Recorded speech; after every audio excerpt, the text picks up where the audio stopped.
Good morning students.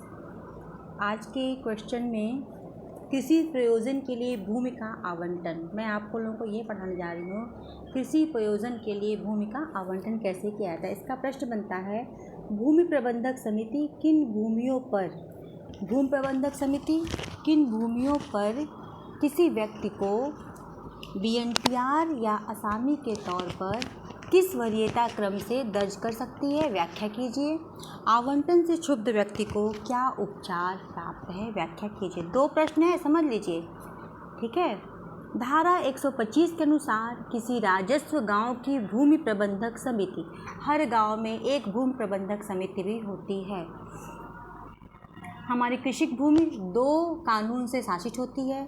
एक होती है आबादी स्थल, जो हिंदू उत्तराधिकार अधिनियम 1956 से शासित होती है, जिसमें हर एक लड़की का, लड़के का, सभी का बराबर का शेयर होता है। और एक होती है कृषि भूमि, जिसमें थोड़ी सी अड़चन है, लेकिन अगर हम लोग जागरूक रहेंगे, आप सब लोग जागरूक रहेंगे, तो हम लोग इस चीज़ को भी, इसकी मांग करके भी इसको भी सरल बना देंगे। थोड़ी सी इसमें क्रिटिकलिटी है, लेकिन सही है। तो हमारा जो गांव का भूमि है वो 2 कानून उस पर शासित होता है। एक हिंदू उत्तराधिकार अधिनियम आबादी स्थल पे, और एक कृषि पे, कृषि वाला। देखिए, चलिए मैं पढ़ाती हूँ आप लोगों को। धारा 125 के अनुसार किसी राजस्व गाँव की भूमि प्रबंधक समिति किसी भूमि का पट्टा या आवंटन उप जिलाधिकारी को पावर दिया गया है। चेंज हो गया है पावर, पहले UPZ था, अब ये हो गया उप जिलाधिकारी। SDO जो तहसील से बिलोंग करता है, इसीलिए इन लोगों को पावर दिया गया है कि पूर्व अनुमोदन से किसी व्यक्ति को निम्नलिखित रूप में दर्ज कर सकता है। किसको पावर है? SDO को पावर है। कैसे? BNTR के रूप में धारा 125A संहिता की धारा 77 में वर्णित भूमियों, जो मैंने आपको पीछे पढ़ा दिया है, को छोड़कर 77 की भूमि सार्वजनिक प्रयोजन की भूमि है, जिस पे सिर्फ असामी की ही नियुक्ति हो सकती है। धारा 59 के अधीन ग्राम पंचायत में निहित किसी भूमि पर LMC, भूमि प्रबंधन समिति को, लैंड मैनेजमेंट कमेटी को LMC बोल रहे हैं, किसी भी व्यक्ति को BNTR के तौर पर दर्ज कर सकता है। मतलब धारा 59 के अधीन जो भूमि है उस पे ये किसी को BNTR या असामी के तौर पर दर्ज कर सकता है। असामी क्या है? सेक्शन 125B में किसी भी व्यक्ति को धारा 77 AH, जो पहले पढ़ा दिया है, AH और I की भूमियों को छोड़कर धारा 77 की किसी भी भूमि पर असामी दर्ज कर सकती है। तो समझ में आया? 125A में BNTR को दर्ज किया जाएगा, असामी को नहीं। और धारा तो 59 की भूमि पर BNTR को दर्ज किया जाएगा, असामी को नहीं।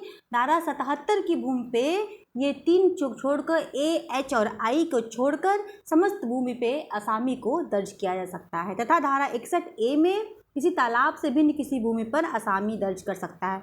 गांव सभा बनाम राम किंकर सिंह 1981 RD के बाद में असामी व्यक्ति को आवंटित भूमि पर भूमिधरी अधिकार प्राप्त नहीं होंगे, सिर्फ जीविका पालन का अधिकार उसको रहता है।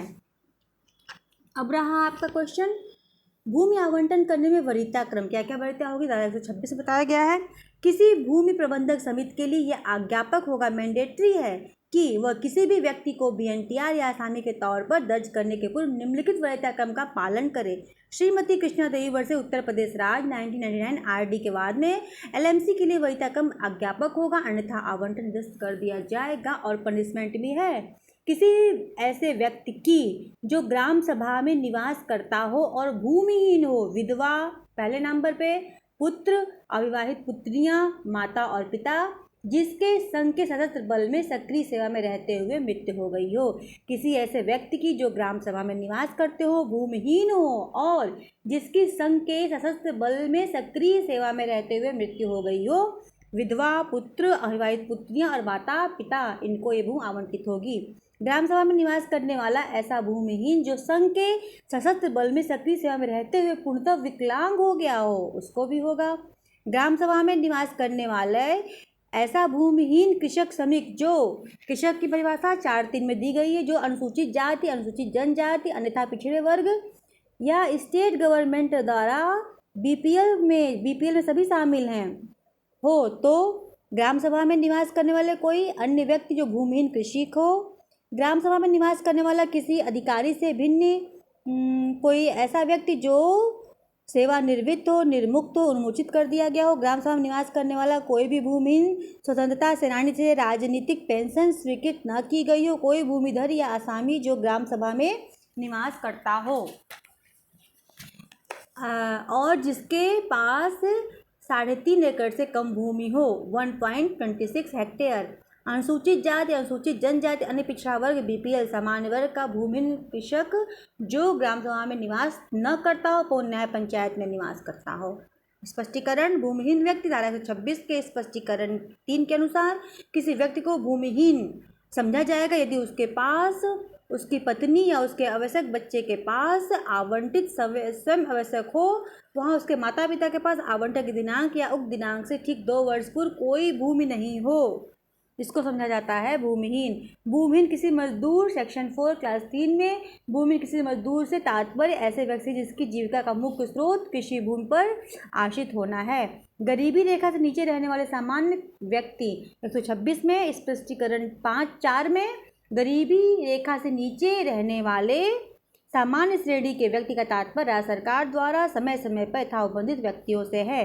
धारा 127 के अनुसार यदि आवंटित विवाहित है और उसकी पत्नी जीवित है तो वो भूमि में बराबर की सहिस्सेदार होगी। सोच लीजिए पति लोग, अगर पत्नी जीवित है तो पत्नी अंशधारी होगी।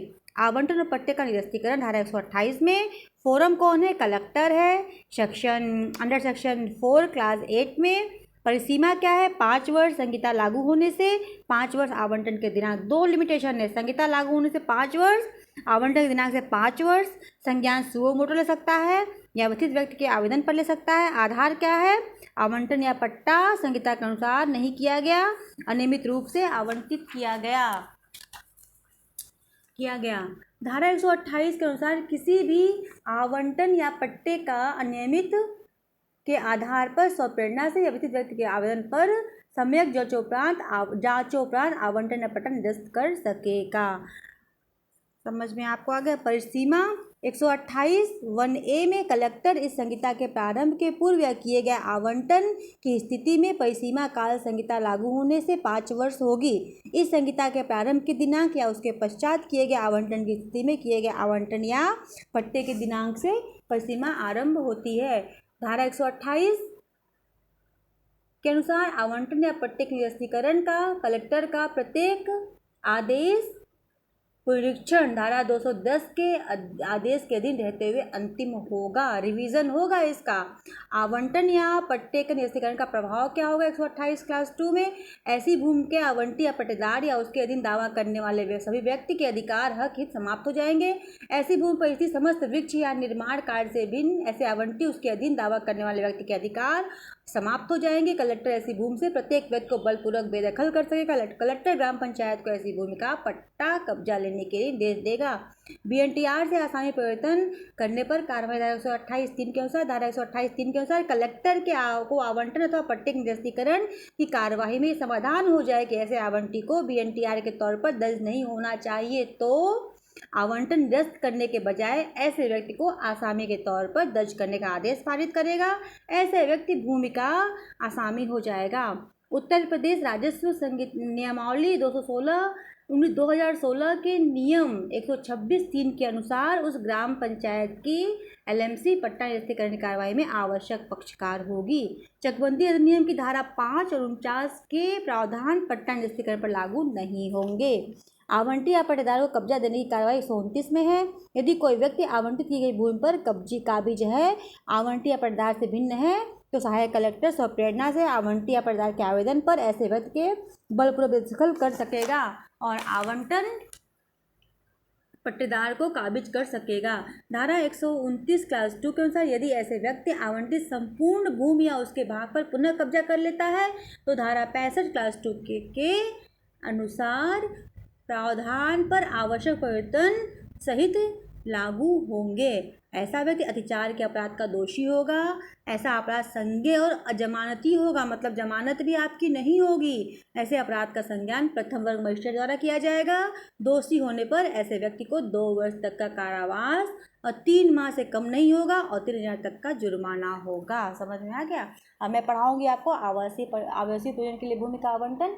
ये मैं आपको बाद में पढ़ाऊँगी। Thank you so much. Channel से बने रहिए, लाइक कीजिए, सब्सक्राइब कीजिए, शेयर कीजिए।